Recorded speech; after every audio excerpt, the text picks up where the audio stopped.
Mais les gars, Messi, il envoie une patate à Vitinha. Regardez ce qu'il fait. Attends, on va se la remettre. Je l'ai jamais vu défendre ou accrocher quelqu'un comme ça. Regarde.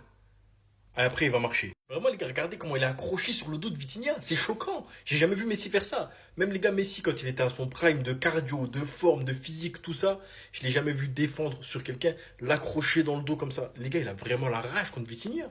Je sais pas ce qui s'est passé entre les deux au Paris Saint-Germain. Il y a des rumeurs qui disent que Vitinha aurait été un petit peu fort sur Messi à l'entraînement et que Messi lui aurait répondu, en plus d'être nul, tu me fais mal.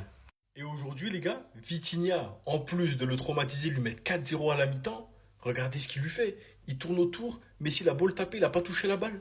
En plus, les gars, on va pas se mentir, hein, Messi, il est pas très très bien accompagné. On voit que l'Inter Miami, ils sont vraiment en PLS face au Paris Saint-Germain.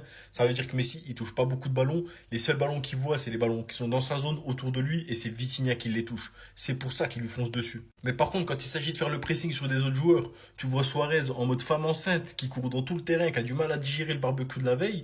Messi, il l'aide pas du tout. Il marche à côté, il laisse Suarez faire un pressing inutile. Il est sans pitié, les gars.